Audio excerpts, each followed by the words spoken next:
Hello, everyone, and welcome back to the Heretical Heathen podcast. It's me, the Holy High Heretic, the Trollman of Wisconsin, the wise wanderer through these wily and wooded lands, Robert Knox. And today, we're going to talk about the Heathen Golden Dawn. For those of you who have been avid listeners of this tiny little production, you'll know that I am a ceremonial magician. I practice magic, I have a ceremonial practice, and I've been doing this for a few years. And while I'm going to continue to practice magic and I'm going to continue with the curriculum, I have just found it extremely frustrating, to say the least. In an attempt to sort of clarify what it is I'm doing and why I'm doing it, I have reached out to two authors of these programs, these Golden Dawn offshoots. And the responses have been, well, utterly lackluster and, to be honest, fairly disappointing. Now, what do I mean by this? Well, let's jump into the foundational ritual in the Heathen Golden Dawn, and that is everybody's favorite ritual. In fact, I'm willing to say it is the single most recorded ritual. It's the one people have made the most videos about on YouTube, and that's the lesser banishing ritual of the Pentagram. Or as this program likes to call it, the Heathen lesser banishing ritual of the Pentagram. Very creative. So in the original lesser ritual of the Pentagram, or at least the way I've seen it taught now, there's a preliminary meditation one has to do. In this meditation, one starts by imagining oneself expanding, growing higher and higher. You see the tops of trees, and then maybe you can see roads in the distance. And you keep expanding, and maybe you can see clouds, and you get higher and higher until you're standing on top of the earth in space. Now, some people, like Frauder RC, have advocated for growing even into space, going all the way up to the light of. Now, if you're a pagan or a polytheist of any kind, maybe that sort of framing might offend you. Choose to do it or don't. I don't particularly care what you do. But once you get up into space or all the way to the light of God, you then perform a Kabbalistic cross, and part of what the Kabbalistic cross is doing, and again, I'm not in the original Golden Dawn, I haven't been initiated. You can go listen to like Frauder RC or guys like Ike Baker or Nick Farrell for better breakdowns. But once you get there, you perform the Kabbalistic cross, and part of what that is doing is it's drawing the divine light down into you. The Heathen Golden Dawn is no different in that respect. You do the opening the same way. You expand up into space, and when you get there, you perform what they call the hammer sign. And the hammer sign is our version of the Kabbalistic cross. So you swing your hands up and out, bringing them together up above your head so that the palms meet. And this is done quickly with some snap, and the hands should come together with a notable force in a quick motion. And as they meet, say the words, "Hollow me." And then you bring the joined fist down to the heart level, and you imagine a beam of light descending from the infinite space above your head, down into your heart, and through your heart, down into the earth below your feet. And as you do this motion, bringing the hands down, you say the word hammer, right? So again, it's up, hollow me, down, hammer. Now, from here, you're going to snap your arms out to the sides with your hands still held in fists until your arms stand straight out from your body with the palms of the fist turned up. Your body, of course, trying to look sort of like a Thor's hammer, also like a cross. And then you visualize yourself transformed into Mjolnir, the hammer with the color of lightning. And then you say, "In the High One's name," and you vibrate the word of power. And I'm going to try to do it here, and it might sound weird, but the word of power is Wode. So again, it's up, hollow me, down, hammer, out to the sides, in the High One's name. Wode. Now, why do you vibrate Wode? That's a good question. And it doesn't fucking say. Just something you do. So you have to look this up, and I don't know if this is a good thing or a bad thing, because it sort of forces the initiate to do some work. But from my understanding, woad is like an ecstatic state of divine frenzy. And of course, frenzy doesn't necessarily mean the sort of agitation state that we associate with it now. It might just mean something more like inspiration. Why the author chose that particular word? Again, I have no idea. You need to practice this ritual before you do anything further. But it's very quick, very easy. You can have it sort of drilled into your muscle memory within 2 or 3 tries. It doesn't take that long. Once the hammer sign is completed, you're going to step out to the eastern quarter of your space, and you're going to perform the lesser ritual of the pentagram. Now, unlike potential pentagrams you'll see in the Golden Dawn, the heathen lesser pentagram will always begin at the top point of the pentagram. Why? No idea. Doesn't say. So you'll start at the top of the pentagram and you'll trace counterclockwise the pentagram and you'll visualize it in a bright white light. After you've drawn the pentagram, you're going to point to the middle and vibrate the name Thor. Then you'll trace the circle around to the south, draw the pentagram again, and vibrate the name Saga. You're going to repeat in the west, vibrate the name Rigir. Repeat in the north, and then vibrate the name Heathen. Then you'll trace the line back around to the east, completing the circle. Now you might wonder, why did he choose these gods? Again, I have no fucking idea. He doesn't say. After you've completed the circle and you vibrated the names, you're going to return to the center of the circle, facing east, and you're going to say, before me the spear Gungnir, behind me the Gallarhorn, to my right hand the sword of Freyr, to my left hand the ring Draupnir. For about me stand the 5-point stars, and upon me shines the Aesir's light. Are you supposed to visualize these things? I don't know. Doesn't say to. However, the author does say that this system, the Heathen Golden Dawn, is based on the Celtic Golden Dawn. And if we look at their version of the pentagram ritual, Greer says specifically that you're supposed to picture the elements after you call upon the weapons. And you'll notice that the weapons have elemental symbolism. So when you say, before me, the spear Gungnir, it's like, well, the spear is kind of an air weapon. It has to fly through the air. Behind me is the Gallarhorn.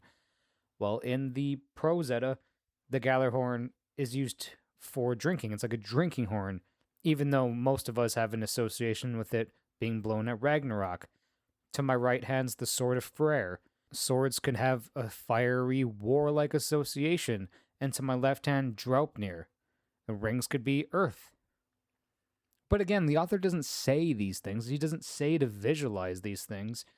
And why should a practitioner of the Heathen Golden Dawn have to buy the Celtic Golden Dawn to know that maybe you're actually supposed to visualize the weapons and or the elements in or out of the circle?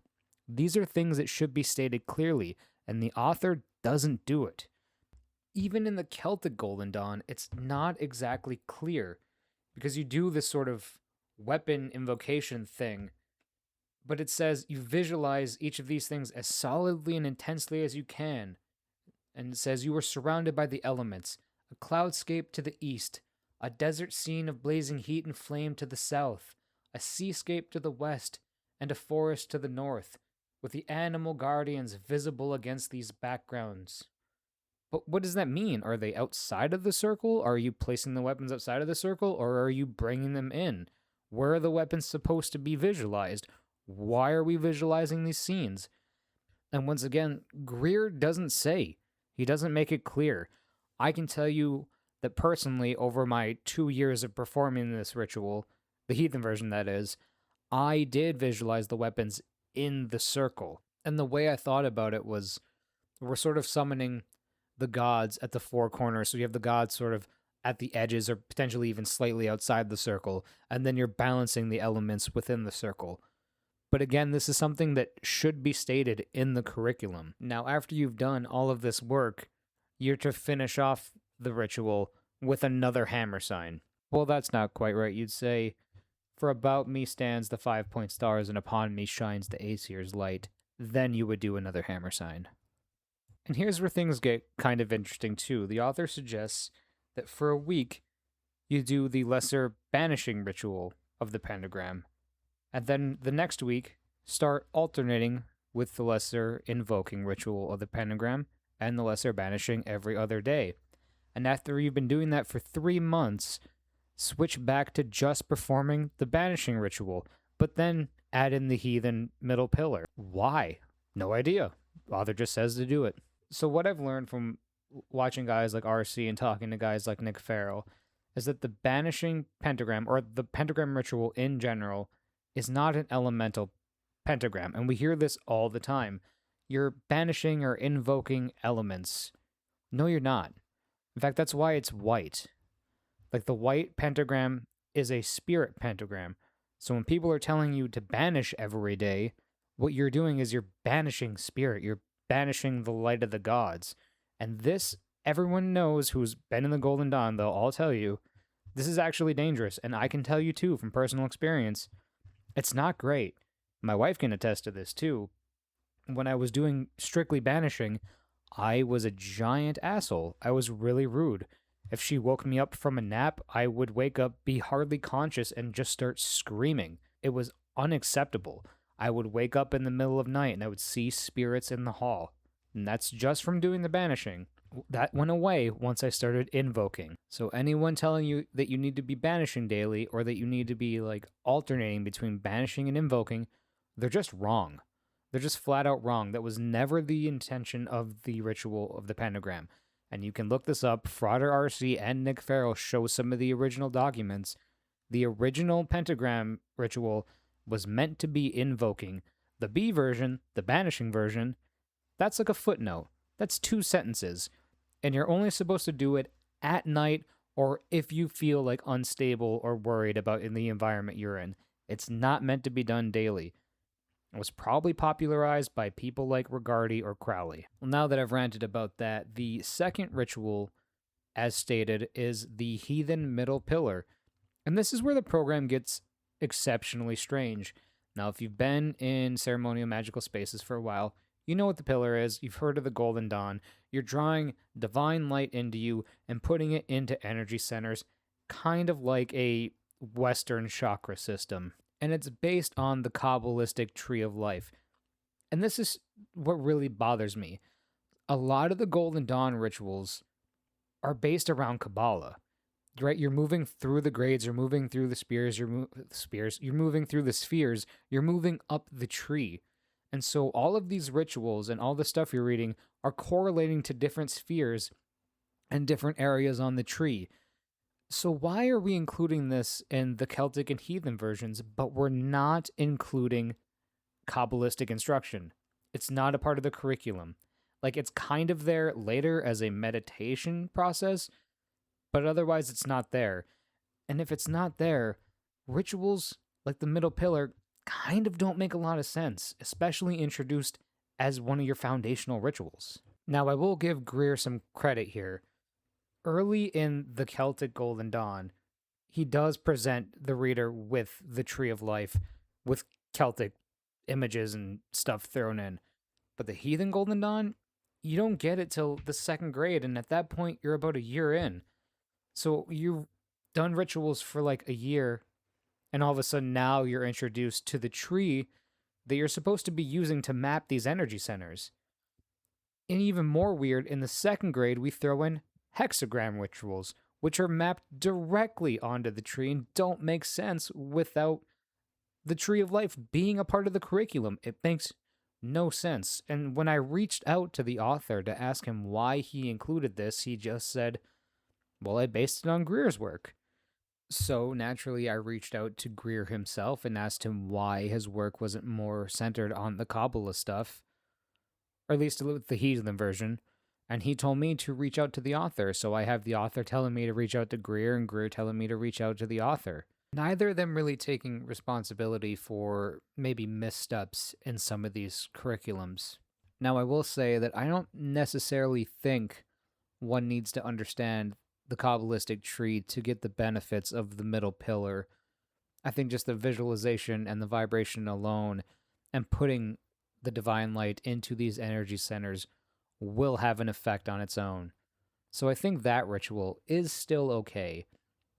Although what's really interesting in the heathen version, the energy centers have god names, runes, and colors associated with them.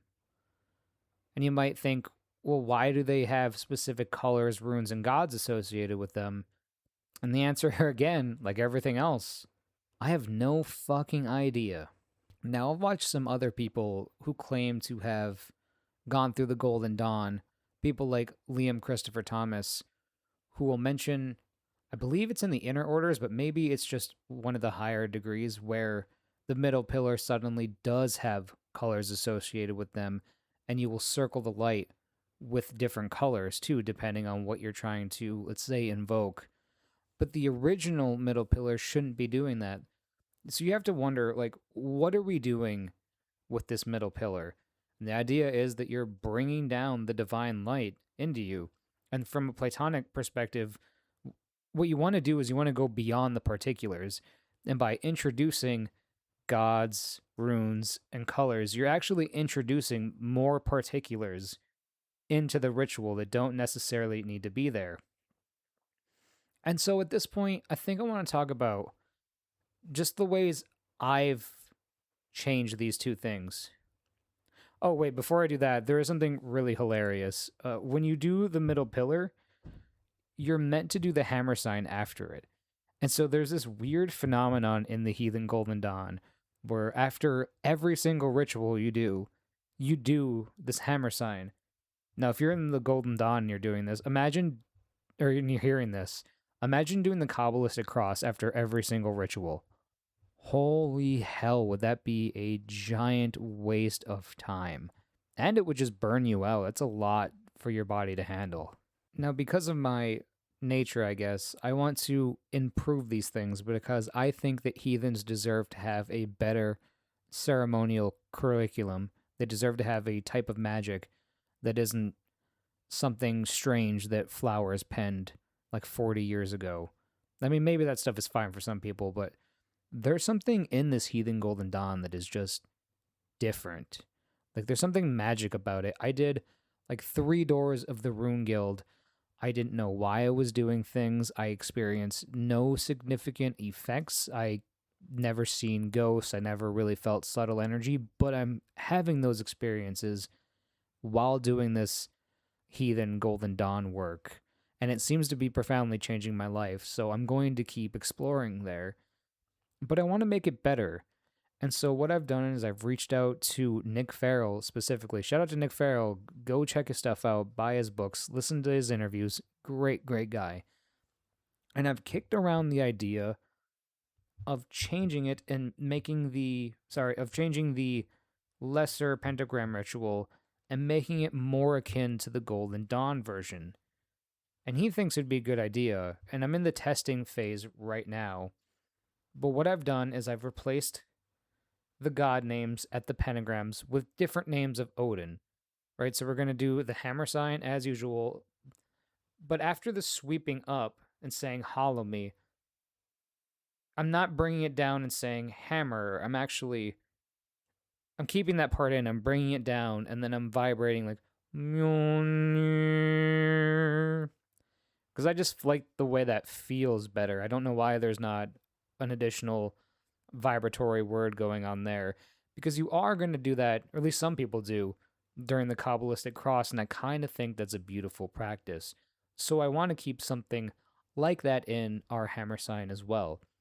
Now, if you're a heathen, I'm sure you know that Odin has hundreds of names, and so the ones I chose were some of the ones that just stood out to me, but really you could choose any name, and maybe there's even an argument for swapping the names out for particular aspects maybe you would also like to summon.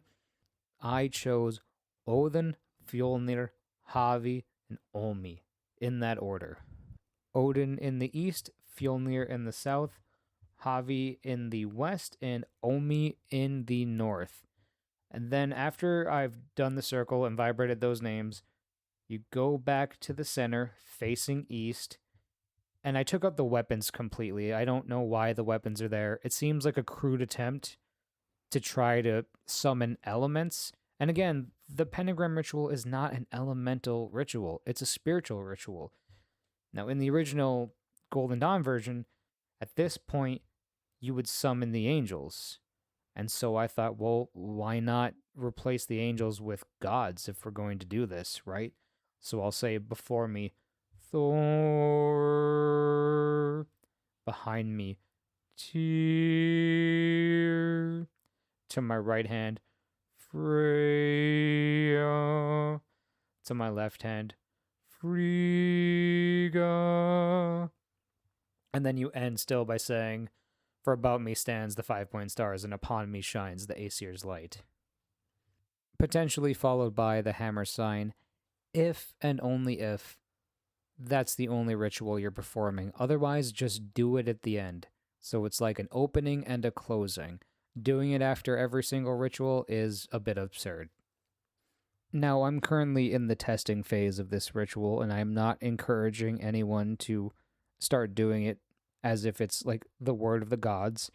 But if you want to test it, give it a shot, and then let me know the results. I will say that thus far, and it's only been like 3 or 4 days, I'm going to give it roughly a few weeks before I make any adjustments. Thus far, there's potentially a fierceness about it. I feel, more fierce in like an Eastern sense of the word. And unfortunately, I can't be sure that it's a result of the ritual itself, because it's currently summertime, and it's hot, and it's muggy, and it's humid. It's so awful outside, and I'm very much a man of winter, and so this could be a residual effect of just shitty weather for me. That's why you have to give these things a few weeks just to see the effects of them. Well, there you have it. We've done a whole breakdown of the heathen lesser banishing ritual of the pentagram and some of my problems with it. If you like this sort of a content and you want me to do more breakdowns of these offshoots like the Heathen Golden Dawn, talk about some of the rituals and some of the things in the programs, then leave a like, leave a comment, let me know. Share this video around if you're somebody in the Golden Dawn and you're just sort of interested in what these offshoot programs look like. Send this to your friends. Send this to other people in the Golden Dawn. Ask them to reach out. I'm willing to go on people's shows. I'm willing to talk to people about what it's been like experiencing these and just some of my frustrations about them. Until next time, thank you all for tuning in. Have a wonderful week.